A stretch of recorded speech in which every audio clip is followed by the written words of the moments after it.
नमस्कार मित्रांनो आणि मैत्रिणींनो, आपल्या चॅनलवर तुमचं मनापासून स्वागत आहे. श्रावण महिना म्हणजे भक्तीचा महिना. या महिन्यात भगवान शिवांची पूजा, सोमवारचे व्रत, विविध धार्मिक सण आणि अनेक पारंपरिक उपासना केल्या जातात. या श्रावण महिन्यात येणारा एक महत्त्वाचा सण म्हणजे नागपंचमी.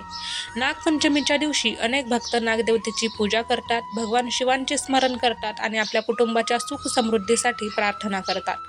पण मित्रांनो, नागपंचमीच्या दिवशी काही गोष्टी करण्याबाबत किंवा टाळण्याबाबत आपल्या घराघरात वेगवेगळ्या परंपरा आहेत. आजच्या व्हिडिओमध्ये आपण अशा 7 गोष्टींबद्दल जाणून घेणार आहोत, ज्या अनेक पारंपरिक मान्यतांनुसार नागपंचमीच्या दिवशी टाळल्या जातात. हा व्हिडिओ शेवटपर्यंत नक्की पहा. आणि एक महत्त्वाची गोष्ट, या प्रथा प्रदेश, कुटुंब आणि परंपरेनुसार देखील बदलू शकतात. त्यामुळे आपल्या घरातील परंपरेचा आदर करत हा व्हिडिओ माहिती म्हणून पहा. चला तर मग सुरुवात करूया. नंबर 1, सापांना त्रास देऊ नका. नागपंचमी म्हटलं की सर्वात आधी आपल्या मनात नागदेवतेची प्रतिमा येते. या दिवशी काही ठिकाणी नागदेवतेची पूजा देखील केली जाते, म्हणजे पूजा केलीच जाते. परंतु याचा अर्थ असा अजिबात नाही की प्रत्यक्ष साप पकडून त्याला हाताळावं, त्याला त्रास द्यावा किंवा त्याच्याजवळ जावं. साप हा वन्यजीव आहे, त्यामुळे नागपंचमीच्या दिवशीही साप दिसल्यास सुरक्षित अंतर ठेवणं महत्त्वाचं आहे. सापाला पकडणं, त्याच्यासोबत फोटो काढणं किंवा त्याला त्रास देणं टाळा. आपली श्रद्धा जपताना जीवसृष्टीचं संरक्षण करणं ही सुद्धा आपली जबाबदारी आहे. नागदेवतेची पूजा करायची असेल तर घरातील प्रतिमा किंवा चित्रासमोर श्रद्धेने पूजा करा. प्रत्यक्ष सापाला त्रास देण्याची गरज नाही. आणि सर्वात महत्त्वाचं, प्रत्यक्ष सापाला दूध पाजवू नका. सापांसाठी दूध हा नैसर्गिक आहार नाही आणि त्यामुळे त्यांच्या आरोग्याला त्रास होऊ शकतो. म्हणून भक्तीही करा आणि निसर्गाचं रक्षणही करा. नंबर 2, जमिनीत खोदकाम किंवा अनावश्यक छेडछाड टाळा. काही भागातील पारंपरिक मान्यतेनुसार नागपंचमीच्या दिवशी जमिनीची नांगरणी किंवा खोदकाम टाळलं जातं. यामागे नागदेवतेबद्दलची श्रद्धा जोडलेली आहे. जमिनीमध्ये अनेक जीवांचं वास्तव्य असतं. यामुळे या दिवशी विनाकारण जमीन खोदणे किंवा प्राण्यांच्या अधिवासाला त्रास देणं टाळण्याचा संदेशही यातून घेतला जाऊ शकतो. मात्र शेतीशी संबंधित अत्यावश्यक कामं किंवा परिस्थितीनुसार आवश्यक कामं वेगळी असू शकतात.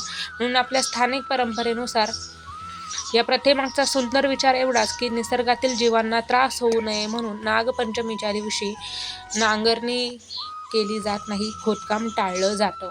नंबर 3, घरातील वातावरणात भांडणं आणि अपशब्द टाळा. मित्रांनो, कोणताही धार्मिक सण हा आनंद आणि शांततेसाठी असतो, घरातील स्थिरतेसाठी असतो. नागपंचमीच्या दिवशी घरात पूजा करत असताना जर सतत भांडणं, राग, ओरडणं आणि अपशब्द सुरू असतील तर सणाचा आनंदच कमी होतो. म्हणून या दिवशी शक्य तितकं शांत राहण्याचा प्रयत्न करा. एखाद्या व्यक्तीशी मतभेद असतील तर ते शांतपणे मिटवून घ्या. घरातील मोठ्यांचा आदर करा, लहानांशी प्रेमाने बोला आणि सर्वात महत्त्वाचं म्हणजे देवाची पूजा करताना मनातही शांतता ठेवण्याचा प्रयत्न करा. कारण पूजा फक्त दिवा लावणे नाही, पूजा म्हणजे आपल्या मनातील राग, अहंकार आणि नकारात्मक विचार कमी करण्याचा प्रयत्न आहे. नंबर 4, काही घरांमध्ये कांदा लसूण टाळण्याची परंपरा असते. पहा, नागपंचमीच्या दिवशी काय खावं आणि काय खाऊ नये याबाबत वेगवेगळ्या कुटुंबांच्या वेगवेगळ्या परंपरा असू शकतात.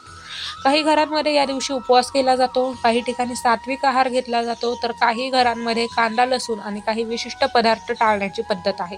पण ही गोष्ट सर्वांसारखी एकसारखी सक्ती आहे असं म्हणता येणार नाही. तुमच्या घरात जशी परंपरा असेल तशी तुम्ही ती श्रद्धेने पाळू शकता. उपवास करत असाल तर आपल्या आरोग्याची काळजी घ्या आणि उपवास करा. ज्यांना मधुमेह, अशक्तपणा किंवा इतर आरोग्याच्या समस्या आहे त्यांनी कठोर उपवास करण्यापूर्वी डॉक्टरांचा सल्ला घेणं योग्य आहे. नंबर 5, घरातील अनावश्यक वस्तू आणि अस्वच्छता टाळा. नागपंचमीच्या दिवशी अनेक जण घराची स्वच्छता करून देवघर सजवतात. हा दिवस घरातील वातावरण स्वच्छ आणि प्रसन्न करण्यासाठी चांगली संधी आहे. देवघरात धूळ असेल, घरात कचरा साचलेला असेल किंवा पूजेची जागा अस्ताव्यस्त असेल तर आधी स्वच्छता करा. घर स्वच्छ ठेवल्यामुळे मनालाही प्रसन्न वाटू शकतं. अनावश्यक वस्तूंचा पसारा कमी करा, देवघर व्यवस्थित करा. पूजेसाठी वापरलेली सामग्री स्वच्छ जागी ठेवा आणि घर स्वच्छ करताना एखादा साप किंवा दुसरा प्राणी आढळल्यास घाबरून त्याला मारू नका. सुरक्षित अंतर ठेवा आणि आवश्यक असल्यास सर्पमित्रांची मदत घ्या आणि प्रशिक्षित व्यक्तीची मदत घ्या. अंधश्रद्धेच्या नावाखाली कोणताही धोकादायक प्रकार करू नका. मित्रांनो, श्रद्धा आणि अंधश्रद्धा यामध्ये फरक असतो. नंबर 6 मध्ये आपण पाहणार आहोत, अंधश्रद्धेच्या नावाखाली केला जाणारा कोणताही धोकादायक प्रकार आपल्याला करायचा नाहीये. नागपंचमीच्या दिवशी देवावर श्रद्धा ठेवणं, पूजा करणं, उपवास करणं ही वैयक्तिक धार्मिक बाब आहे. पण एखादी गोष्ट केल्यानं नक्कीच मोठं नुकसान होईल. एखादी वस्तू न केल्यास शाप मिळेल किंवा कोणत्याही व्यक्तीला घाबरवण्यासाठी खोटे दावे करणे योग्य नाही. धार्मिक सण आनंदाने साजरा करा, पण अफवा, भीती आणि खोट्या माहितीवर विश्वास ठेवू नका. विशेषतः आपली श्रद्धा जपा आणि विवेकही जपा. नंबर 7, नागदेवतेच्या नावाखाली प्राण्यांना त्रास देऊ नका. ही गोष्ट पुन्हा सांगणं खूप महत्त्वाचं आहे. काही ठिकाणी नागपंचमीच्या दिवशी प्रत्यक्ष साप दाखवून पूजा करण्याच्या प्रथा पूर्वीपासून आढळतात. पण आजच्या काळात प्राण्यांच्या सुरक्षिततेचा विचार करणं महत्त्वाचं आहे.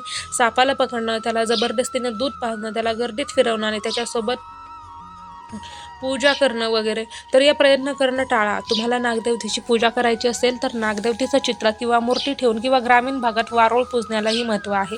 तर ते तुम्ही श्रद्धेने करा. फुले अर्पण करा, दिवा लागवा, भगवान शिवांचं स्मरण करा आणि सर्व जीवांच्या कल्याणासाठी प्रार्थना करा.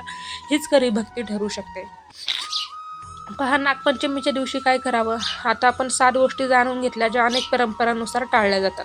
पण मग नागपंचमी दिवशी करावं तरी काय. तर सर्वात आधी सकाळी उठून स्नान करा, घरातील देवघर स्वच्छ करा, शक्य असल्यास दिवा लावा, नागदेवतेच्या प्रतिमेसमोर फुलं आणि अक्षता अर्पण करा, भगवान शिवांचं स्मरण करा. तुमच्या श्रद्धेनुसार ओम नमः शिवाय किंवा श्री स्वामी समर्थ या मंत्राचा जप करू शकता. कुटुंबातील सर्वांच्या आरोग्यासाठी प्रार्थना करा आणि शक्य असल्यास एखाद्या गरजू व्यक्तीला अन्नदान किंवा आवश्यक मदत करा. सणाचा आनंद इतरांसोबत वाटल्यानं त्या दिवसाचं समाधान आणखी वाढू शकतं. पहा, नागपंचमीची पूजा करताना ही गोष्ट नक्की लक्षात ठेवा की पूजेसाठी महागड्या वस्तू किंवा महागडे साहित्य असणं आवश्यक नाही. देवाला दाखवण्यासाठी मोठी सजावट असणंही आवश्यक नाही. मनापासून केलेली प्रार्थना महत्त्वाची आहे. घरातील ज्येष्ठ व्यक्तींकडून आपल्या कुटुंबाची पद्धत जाणून घ्या आणि त्यानुसार पूजा करा. कारण महाराष्ट्रातील प्रत्येक भागात, प्रत्येक कुटुंबात हा सण साजरा करण्याच्या पद्धती वेगवेगळ्या असू शकतात. म्हणून दुसऱ्याची पद्धत चुकीची आणि आपलीच पद्धत बरोबर असं मानण्यापेक्षा प्रत्येक परंपरेचा आदर करणं खूप चांगलं. आता आपण पाहूयात नागपंचमी आपल्याला काय शिकवते. नागपंचमीचा सण आपल्याला एक सुंदर संदेश देतो. आपल्या आसपासच्या निसर्गाचा आदर करा, जीवसृष्टीचा आदर करा, मनात करुणा, दया ठेवा आणि आपल्या श्रद्धेला चांगल्या आचरणाची जोड द्या.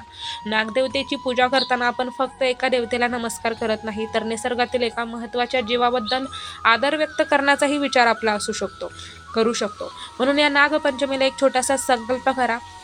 मी कोणत्याही जीवाला विनाकारण त्रास देणार नाही. मी अफवा आणि अंधश्रद्धेवर लगेच विश्वास ठेवणार नाही. मी माझ्या घरात प्रेमाने आणि शांततेने वागण्याचा प्रयत्न करेन आणि सर्वात महत्त्वाचं, मी श्रद्धेसोबत विवेकही जपेन. मित्रांनो, नागपंचमीचा सण साजरा करा, श्रद्धेने साजरा करा, पण कोणत्याही प्राण्याला त्रास होणार नाही याची काळजी घ्या. जर तुम्ही यावर्षी नागपंचमीचा उपवास किंवा पूजा करणार असाल तर कमेंटमध्ये श्री स्वामी समर्थ नक्की लिहा. त्याचबरोबर आजचा व्हिडिओ तुम्हाला आवडला असेल तर व्हिडिओला लाईक करा, तुमच्या मित्रमैत्रिणींना आणि कुटुंबातील सदस्यांना हा व्हिडिओ शेअर करा आणि अशाच मराठी धार्मिक, माहितीपूर्ण आणि मनोरंजक व्हिडिओंसाठी आपल्या चॅनलला सबस्क्राईब करा. पुन्हा भेटूया एका नवीन व्हिडिओसोबत. तोपर्यंत काळजी घ्या, भक्तिभावाने देवाचं स्मरण करा आणि निसर्गातील प्रत्येक जीवाचा आदर करा. हर हर महादेव. नागदेवतेचा जय जयकार असो. श्री स्वामी समर्थ. धन्यवाद.